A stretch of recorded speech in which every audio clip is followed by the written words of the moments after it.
Calls to reform the RCMP have been mounting for years, and Justin Trudeau used some of his final hours in office as Prime Minister to call for a drastic and controversial shakeup to one of the country's most emblematic institutions, the RCMP. In a white paper released March 10th, Trudeau laid out what he believes the Mounties should get out of the boots-on-the-ground policing and wants to see the focus shift to challenges like national security, violent extremism and terrorism, money laundering, cybercrime, and organized crime, including fentanyl rings. But here in Saskatchewan, the province is also creating its own provincial police force.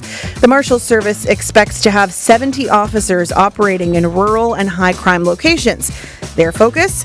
Combating gangs, illegal weapons, drugs, and apprehending high-risk offenders. Today, we're going to hear from the commanding officer of the Saskatchewan RCMP and the president of the National Police Federation to get a real sense of what things are like for officers out there. We're also going to get some context from a criminology professor who's been following this closely. So, what should the role of the RCMP be? And will that work alongside Saskatchewan's Marshals Service? Call 1-800-716-2221 or send us an email, bluesky@cbc.ca. Let's get right into it because we have a lot of people to talk with today. Michael Campa is a criminologist at the University of Ottawa. He has been following the ongoing conversation about the role of the RCMP in Canada, and he's on the line now. Hi, welcome to Blue Sky, Michael. Thanks, Jenna. Calls to reform the RCMP, as I've mentioned, have been going on for years, perhaps most intensely in 2020 after the mass shooting in Nova Scotia. That led to a public inquiry. I'm curious, what do you make of the proposal that Justin Trudeau has laid out?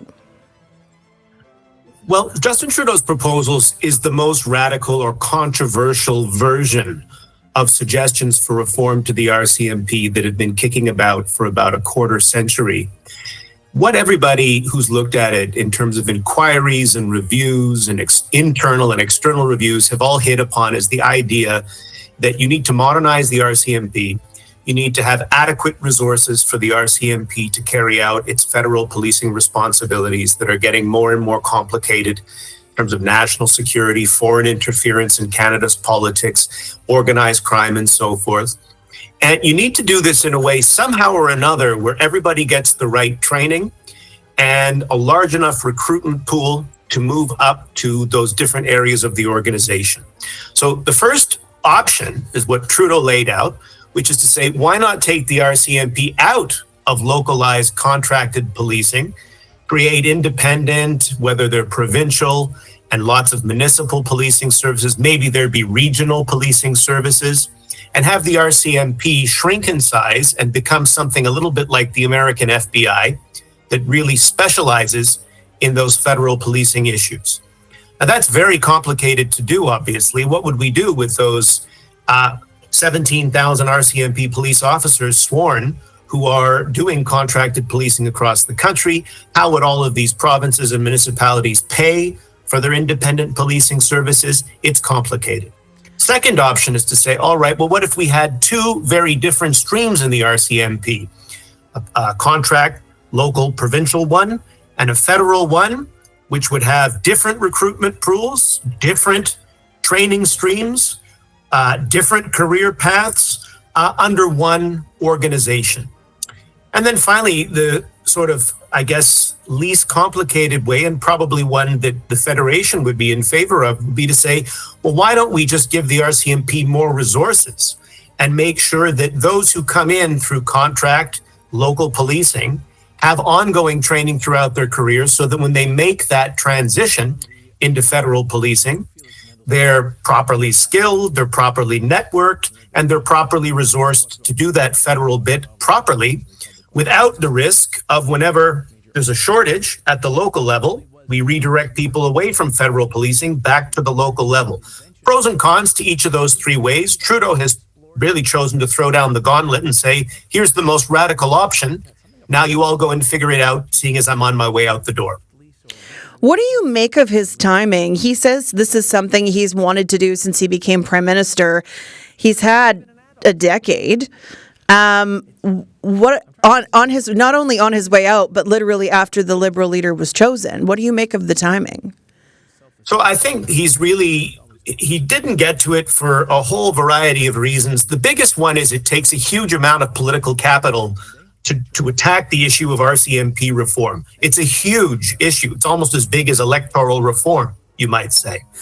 And if you don't get it right, you will be burned electorally in Canada. If you do get it right, unfortunately, a lot of the vote-rich regions of Canada may not particularly notice. So, voters in Toronto, voters around Montreal, they don't necessarily have a lot of daily contact with the RCMP. If you get it right in terms of RCMP reform, you may not be rewarded electorally. So hotter crises have come along the pike. Obviously, we had the pandemic. We've had a number of scandals, things that have moved RCMP reform to the side. But here we are. So maybe the idea is let's throw the idea out so that the new leadership and opposition parties are forced to discuss this issue moving forward.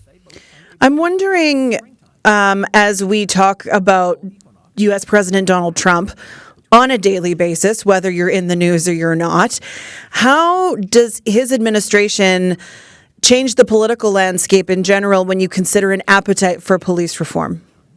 Well, it's now on everybody's minds that national security, border integrity, organized crime, things to do with the drug trade, obviously fentanyl, which is not limited to the drug itself, but has a lot to do with money laundering and so forth. This brings those issues to the minds of those vote-rich regions across Canada. So as I said, your average Torontonian, your average Montrealer, they may not interact with the RCMP very much, may not be at the top of their mind in ordinary circumstances. But when you've got a trade war and an administration in the United States threatening Canada with all manner of consequences, economic punishment, possible annexation if they don't get their national security issues and their border together, now it becomes at the top of mind of those major urban centers that, we ought to maybe have been listening to some of these inquiries and reviews that have been calling for significant reform to the RCMP. Whatever your preferred recipe might be along those lines of the three options from least to most radical that I just outlined. I want to bring in another person right now. Brian Sauvé is the president of the National Police Federation. That is the union that represents nearly 20,000 Mounties. Brian, thanks for being here. Welcome to Blue Sky. Thanks, Sam. Great to be here. Brian, when you're listening to those three options and you've seen the white paper and the conversations around RCMP reform, what are your first thoughts? Well, my first thoughts are tossing a hand grenade into a room as you walk out. Is basically, I think what the professor said, is forcing a new administration and a new government possibly to deal with something that they didn't have to deal with. Second thoughts is this is a 20-year-old problem that is just rising again. And, I'll point to, for example, a 2010 paper that came out of the Senate of Canada, multi-party senators, that speaks towards a red surge revival. In that paper at the time, there was about 19,000 serving police officers within the RCMP, and they called for a growth over 5 years in 2010 of 5,000 more police officers to meet the evolving mandate. What we saw in 2012, 2013 under a previous government in the Deficit Reduction Action Plan was actually a shrinkage of the federal policing budget in Canada due to the Expenditure Restraint Act under the Harper government. And then you saw attrition and vacancies not filled through retirements or movement within the federal policing program. So we had federal police officers that retired and were not replaced, to the tune of about probably 12 to 1,600 of them across the country. And then last December, things came to a head where now we have a different government that is sitting back and saying you need to fix your federal policing program, which, by the way, includes border security, which includes serious and organized crime, which includes election interference, which includes cybersecurity investigations, which includes the protection of politicians and all of those things, because you've allowed this border crisis, real or perceived, to proceed and grow. So then we saw one of the largest investments in the last 5 or 8 years into public safety in Canada, $1.3 billion by this government, mostly in technology, not human resources to bolster the security at the border. So I think it's, this particular government was given in 2015 a shrinking federal police program. They chose not to reinvest in that federal policing program to rehire the positions that had been lost to attrition under the previous government and budget constraints. And last December, they were placed in a position where they had to do something.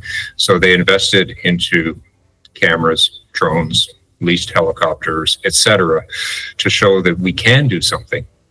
And I'll say, over the last decade, the members of the RCMP have responded, and they've got a tagline, whether it's in you're in uniform policing in Wetaskiwin, Saskatchewan, or Alberta, or Lloydminster, Saskatchewan, or you're in federal policing or international policing, is that consistently you do more with less.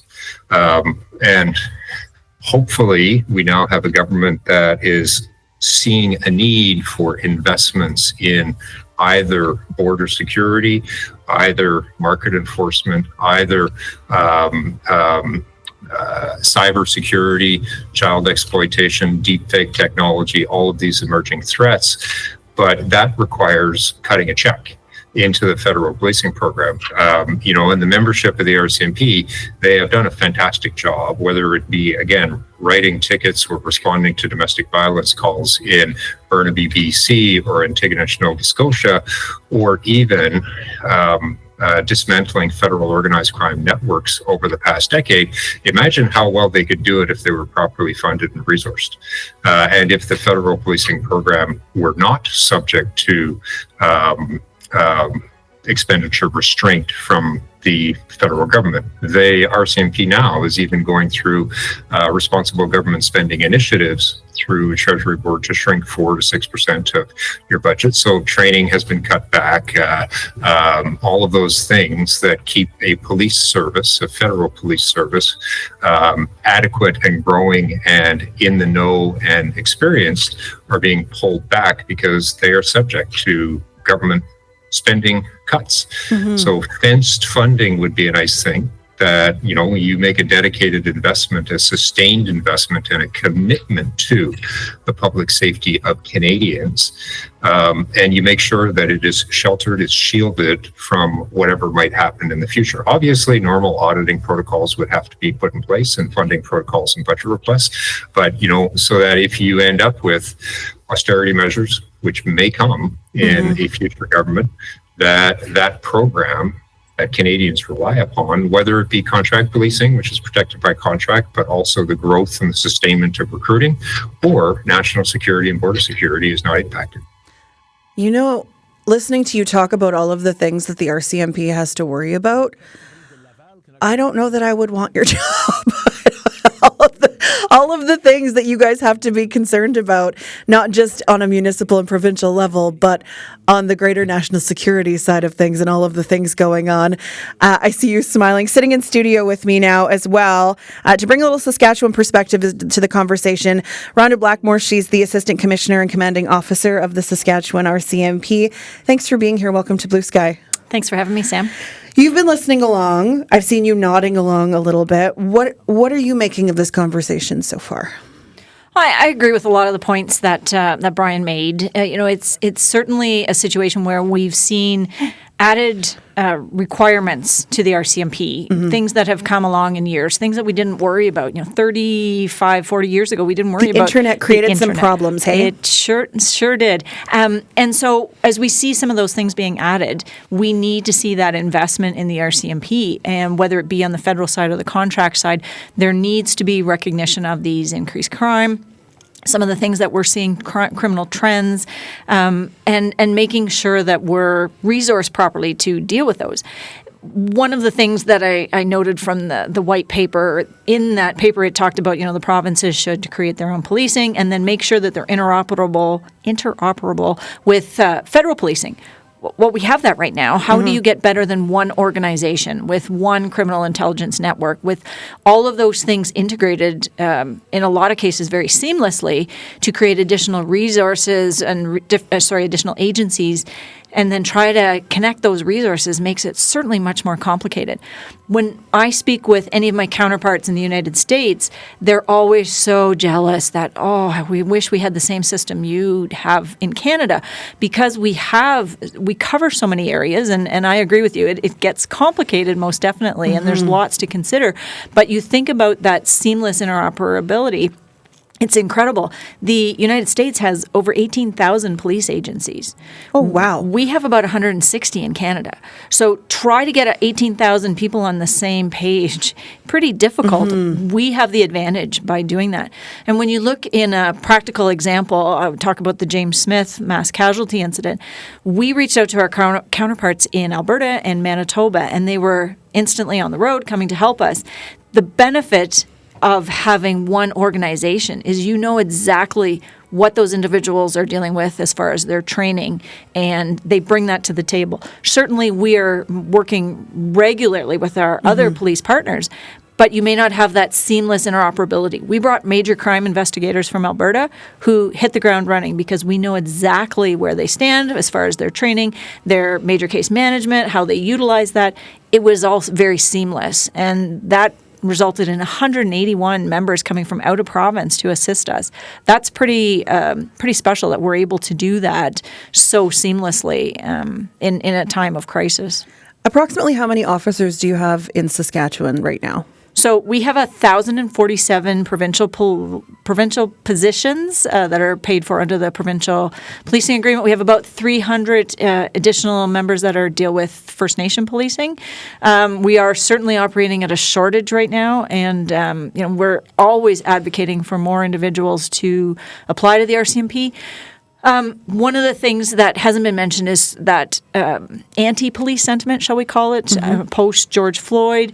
I had members who were hoping their kids didn't have to reveal that their parents were police officers at school because it was seen as, such a terrible profession to be in. So that is going to take us a while to counter that, and I think we've turned a corner on that, but certainly difficult to come back from that when it comes to recruiting and hiring the resources.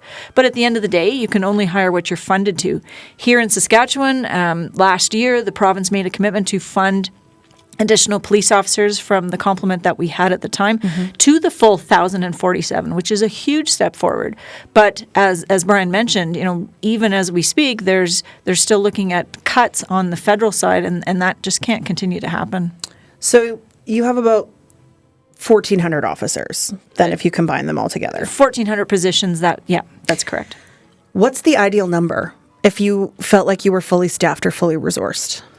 It's probably well beyond that, because to fund us to those positions, that's great, but those are numbers that have been in existence for a decade or 2 decades. We know the population of Saskatchewan has increased by about 250,000 over that time, so we need to play catch up as well. So once, if I had, a couple hundred Mounties that showed up needing work, and we filled all the positions, then we would have to look beyond that as far as workloads, because we do need to do that reassessment on current workloads, not base it on something from 10 or 20 years ago. How is recruitment going? You talked about anti-police sentiment, so you're trying to counter that. You say you've turned a corner, but how do you recruit people to become part of the RCMP? Oh, we do it in a multitude of different ways. My biggest group here in Saskatchewan is my proactive recruiters, and we have them working all types of different events. And then we have a specialized team that works on Indigenous recruiting as well, because that's something that we really want to focus on. And I think the RCMP hasn't done a great job in the last decade or so of really focusing on some of those populations that we need to attract to policing so that we're more representative of the populations we police.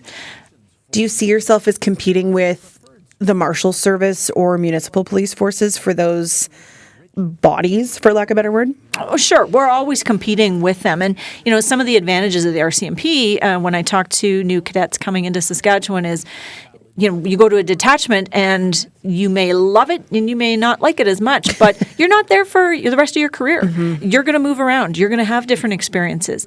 For myself, I'm a small farm kid from Ontario, and in 2013 found myself standing at the Pope's inauguration in Rome as a travel officer for the Governor General. So the opportunities you have are endless. And when you have a personality of someone who wants to see lots of things, go lots of places, the RCMP is great.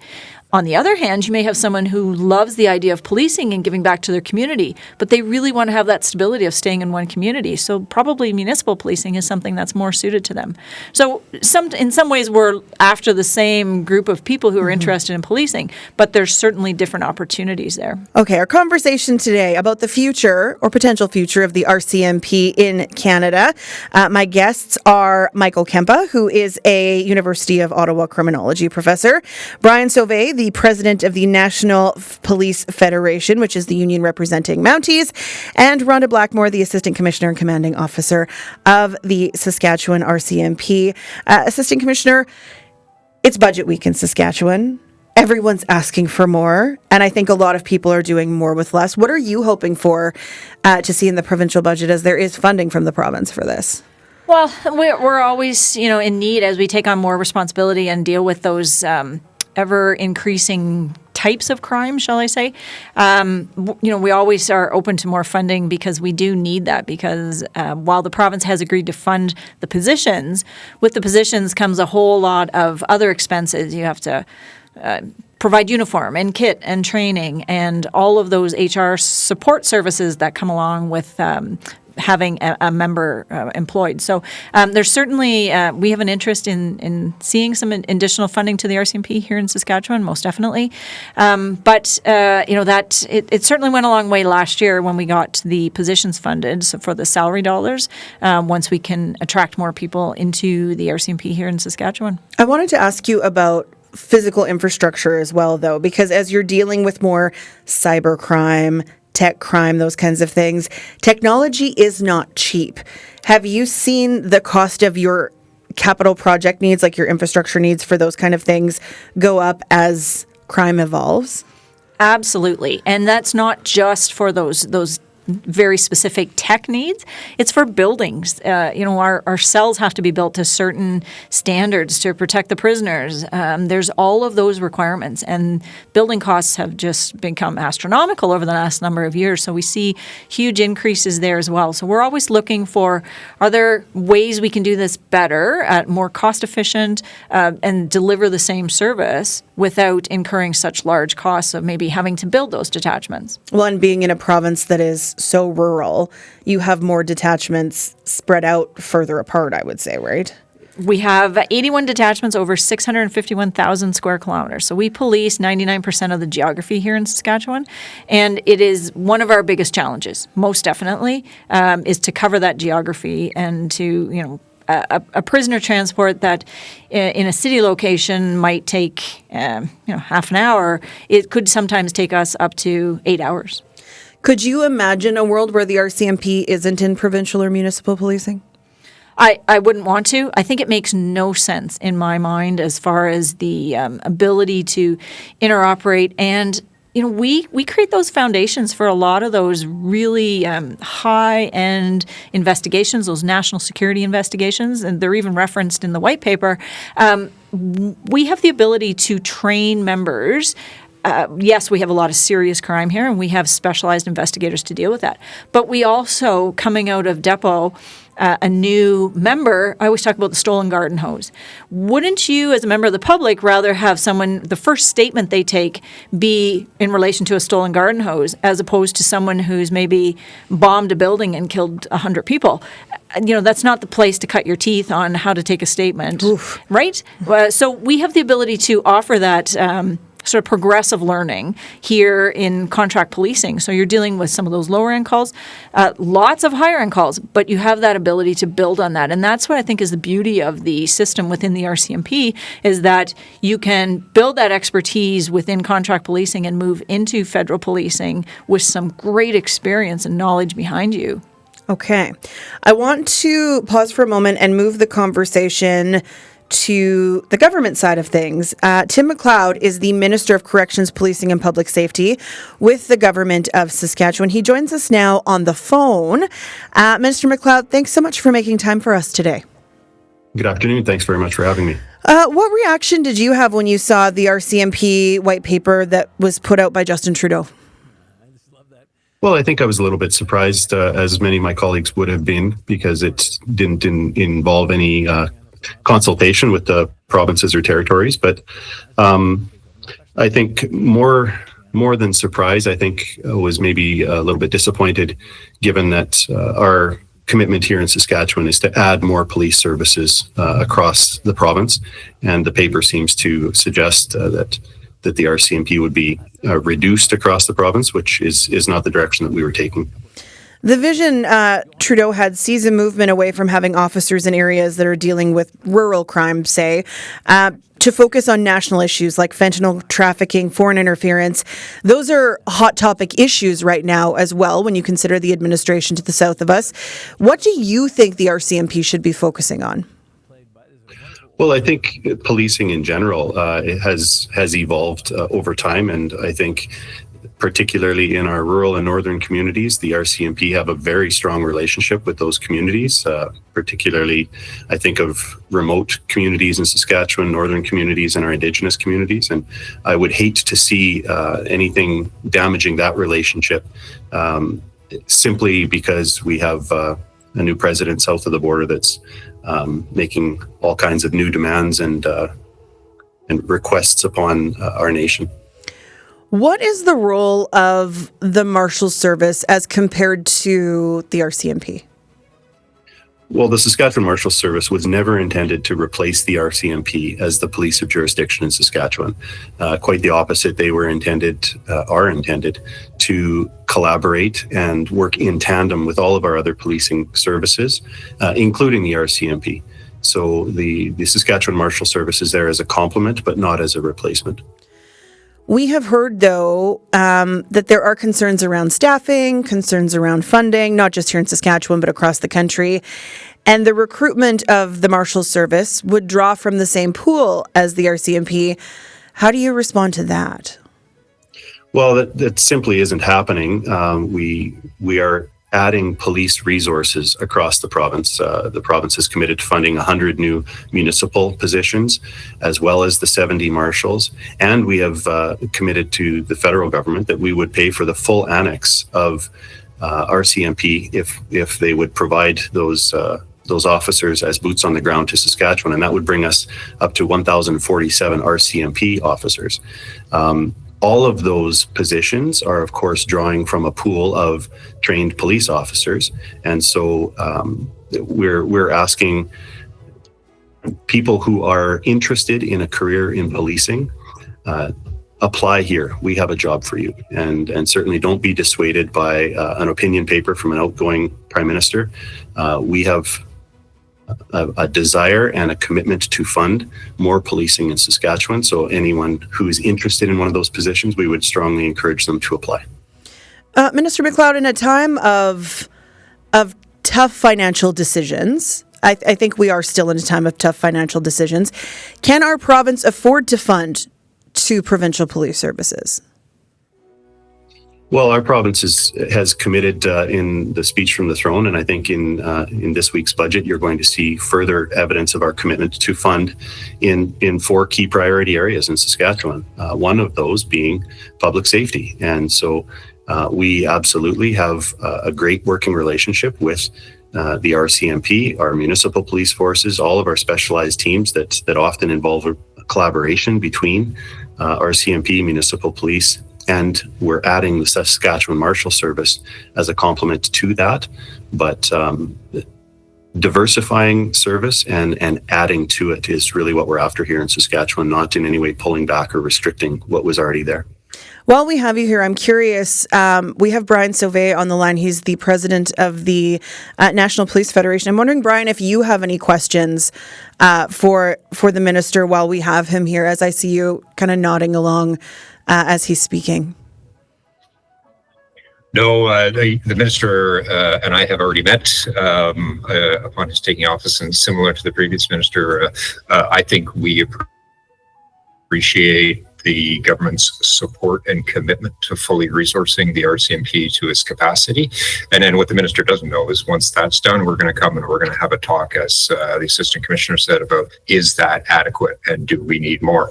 But now the cat's out of the bag. So thank you for showing up, Minister. Always appreciate your engagement and look forward to further discussions.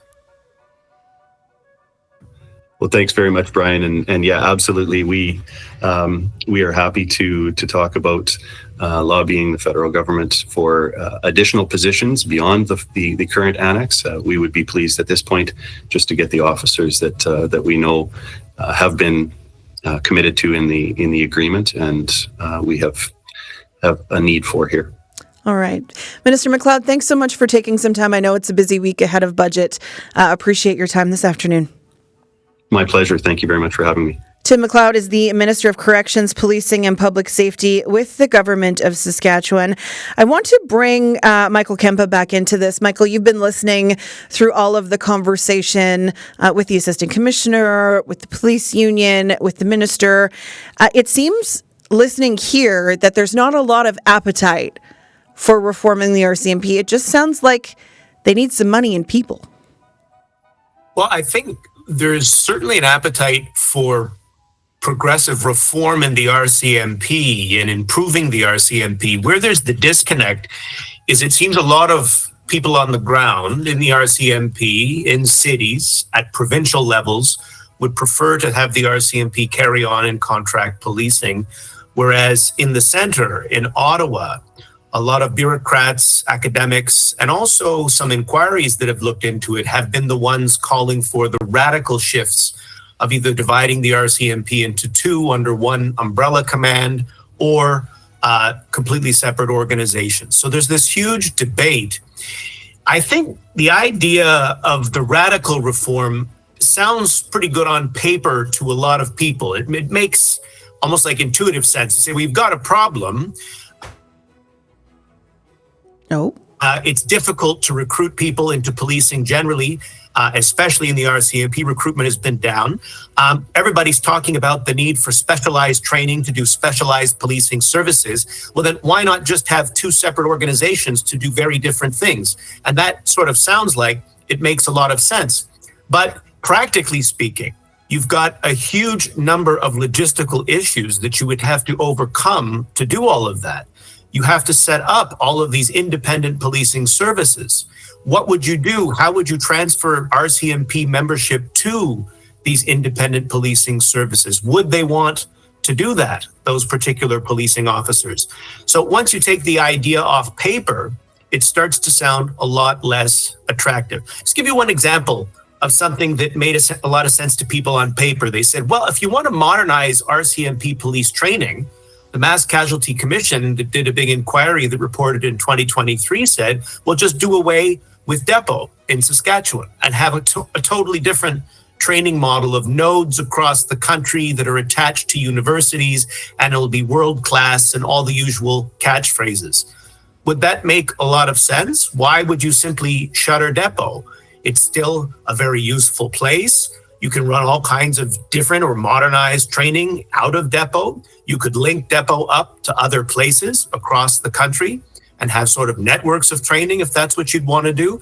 So that's where we get this idea that things that may sound good on paper or seem like simple solutions don't often shake out well in practice when you talk to people on the ground as to what resources are still very serviceable and useful and high quality that can be retained, what people actually want to do with their policing careers. For example, you take the RCMP, we don't really know.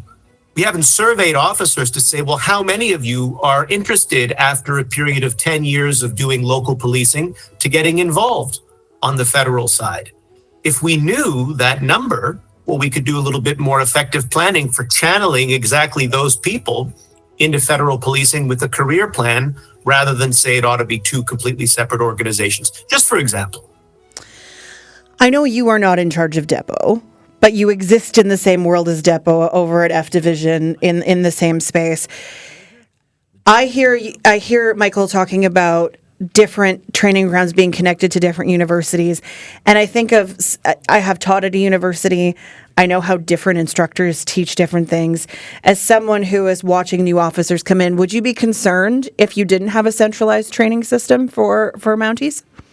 Absolutely. And, as we look to try to attract different populations to policing, I think requiring that university degree, who's paying for that? First off, are you going to have your university degree paid for by some form of government because you say you're going into policing?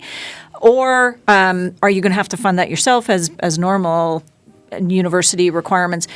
So does that eliminate a part of the population that would potentially be great at policing? There is such a misconception around policing, and it's perpetuated by TV shows and movies that, we show up at a car in our cars and we jump out of the car and we're in action and there's all kinds of use of force happening.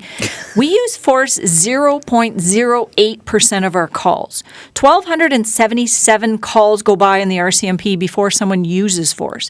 A lot of what we do is communication. I need people who can talk, and sometimes that doesn't necessarily translate into a university degree. I need those communication skills, people who can de-escalate situations, people who can engage people who can become or be considered trustworthy just by how they communicate with folks. So I'm not sure those two intersect really well all the time. Sometimes they do, absolutely, but not all the time. And are we eliminating a part of the population who would be fabulous police officers just because that requirement knocks them out of the consideration? What about consistency for training purposes? Just the way that because making it through depot is a big deal. Like, not everybody has what it takes to get through depot. And if there was a different training center at different facilities across the country, could you be certain that the standards were the same? You never would be able to. So yes, you can teach to the same standard, but some of the concepts taught at depot, there's different pieces that it all plays into the development of that cadet to a police officer. When we talk about drill is one of the things at depot that's often brought up. It's not so that we look great when we march. We look great when we march because we've had drill, yes, but there's a whole bunch of lessons that are being taught there of discipline, of someone saying something to you that may not be nice because guess what? In the field, people say things that aren't nice to us all the time. So it's learning those lessons through a different means as opposed to just a university course or some sort of test that does that. There's a lot of different pieces that go together at depot to create a really, really good, solid constable. The whole theory versus practice, I guess, argument. Jan sent an email to us. She would like to know who the Marshals Service reports to. Is it Premier Moe? I can tell you, thank you to my friend Google for a quick Google search, that the Saskatchewan Marshals Service is an independent police service that reports to the Minister of Corrections, Policing and Public Safety. So the man you just heard from, Tim McLeod, is who the Saskatchewan Marshals Service reports to. The minister will just designate a chief marshal who is then in charge of administration, management, etc. So that's kind of the org chart for the Marshal Service. Al sent an email, wants to know how CSIS falls into the realm of policing and how CSIS is different from the RCMP. Is that something you can answer? Yes, not in depth, but CSIS is a completely different entity from the RCMP. We interact with them on things, such as security clearance, information sharing to a certain extent. But again, it's a separate entity that was created for that intelligence piece of it. Michael, I'm wondering if you can add a little more context to how some of those policing organizations work with each other from the outside. Yeah, I think one of the main arguments for maintaining local RCMP policing is, of course, all intelligence and security information starts locally. So if you've got RCMP officers who have had experience across the country, they're connected to communities and they hear about and see and have experience with all manner of groups, some of whom are very troublesome across the country. And it helps for sharing information with their federal branch to deal with those issues. CSIS, of course, is an intelligence agency, a bit like the CIA in the United States. They're not a police organization. They're interested in gathering intelligence that helps towards national security. If they hear anything, we're getting better at sharing intelligence with the RCMP, who then have the job of turning it into evidence for criminal prosecution, because intelligence doesn't go anywhere in court. Mm-hmm. So for a very long time, there was a lot of tension or confusion around how CSIS should exactly share intelligence with the RCMP, what the RCMP should do with it. Don't forget, of course, the RCMP used to do intelligence before it was given over to CSIS in the 1980s.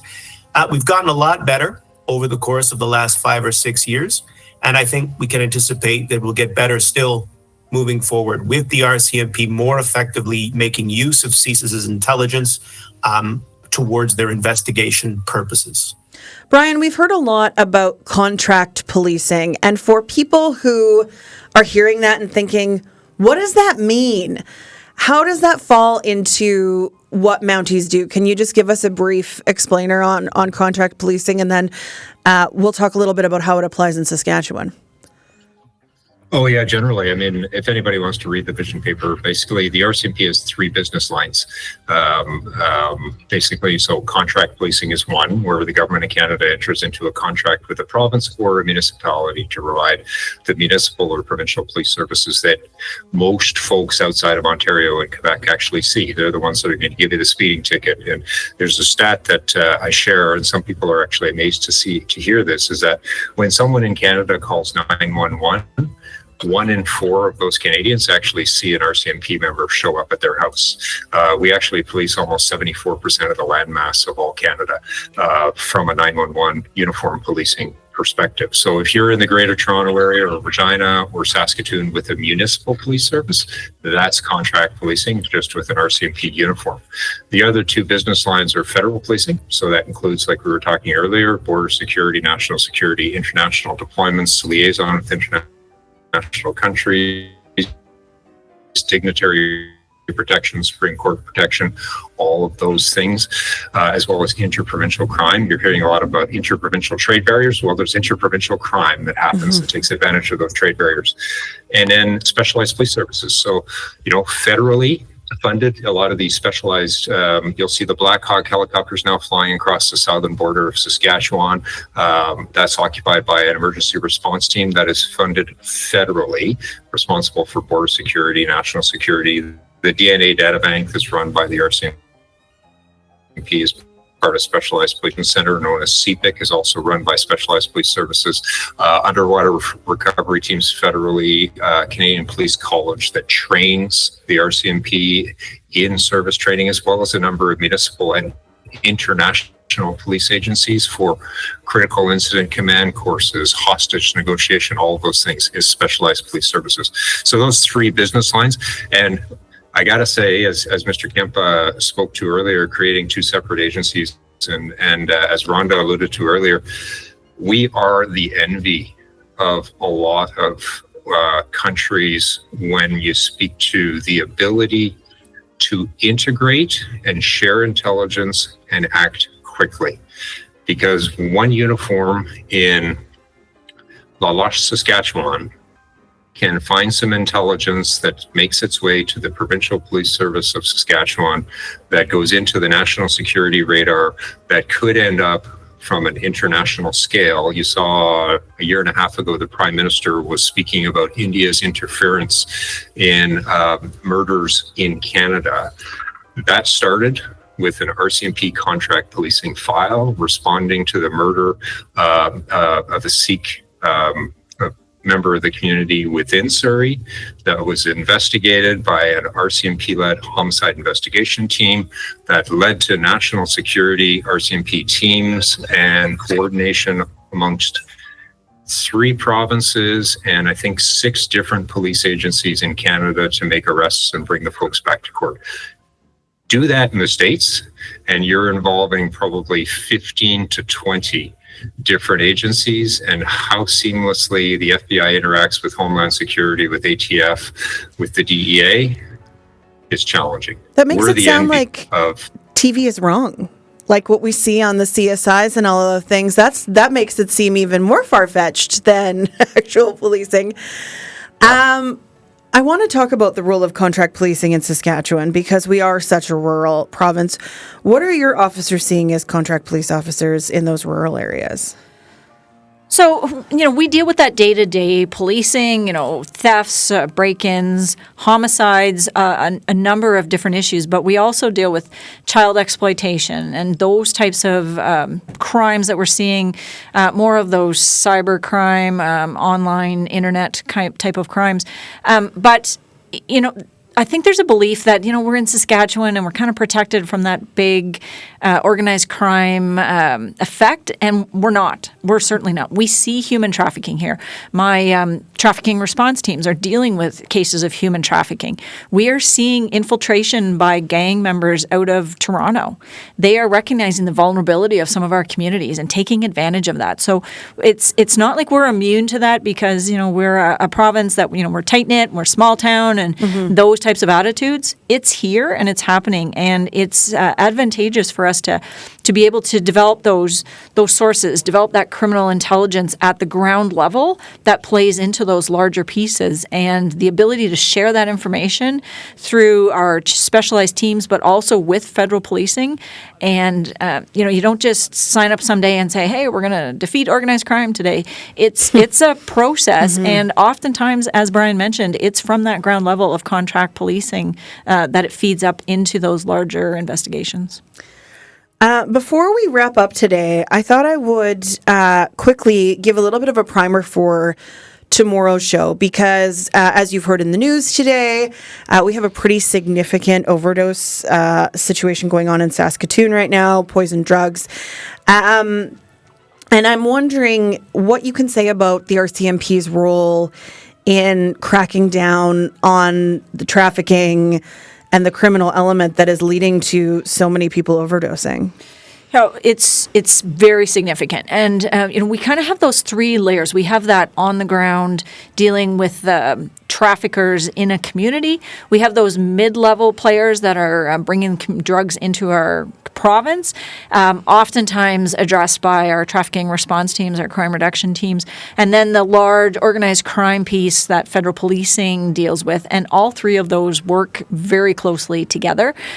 We are seeing a ever-increasing number of overdose incidents and deaths, unfortunately, but that trafficking of both fentanyl, meth, those types of drugs, benzodiazepine, again, something that doesn't react to naloxone, as similar to meth. So certainly concerning, but again, we see that interoperability with our federal partners, and we work certainly with our municipal partners, but being able to relay that to those large-scale investigations, having the ability to look to our federal policing counterparts is very beneficial. Sounds like that policing network is really important in that relaying information from coast to coast. The criminals don't stop at the provincial borders.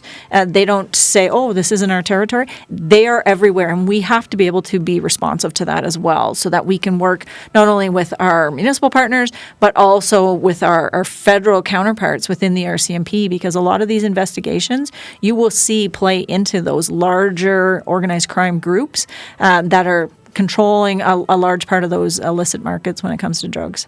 Brian, I wanted to ask you about just keeping your members safe in these instances as we see more dangerous drugs out on the street. Is that something that you're having conversations about as an organization? 100%. We have our local area representatives for the NPF. There's about 120 of them across the country, similar to a shop steward role. And we trained a bunch of them a couple of weeks ago, and there's really three things that we try to accomplish, right? So fair and compensation for members of the RCMP. And as Rhonda knows, having been on the other side of the bargaining table, you can have protracted negotiations, but it just costs more money from the union's perspective. So that's a relatively easy one to accomplish. Improving the image of the members of the RCMP, you'll see we do a lot of different campaigns and such. That's also a relatively easy one to accomplish because it's just communications money. The third thing that we try to accomplish is obviously health and safety. And that's a hard one.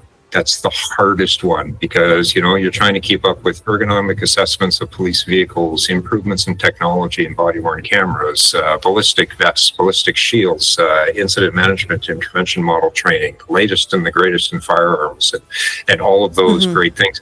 And then evolving challenges, right? You know, when I was on the street not that long ago, obviously you had the threat and the fear of fentanyl and opioids, and how much could kill you and what would kill you and how do you react to it? And it was an evolving thing.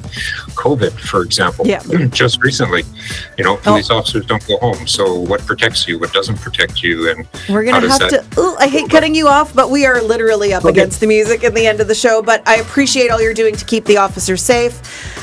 Brian, Assistant Commissioner Blackmore, Michael Kempa, thanks so much for being here today. We're back tomorrow, and we're going to talk more about the overdose emergency going on in Saskatoon. Have a good day.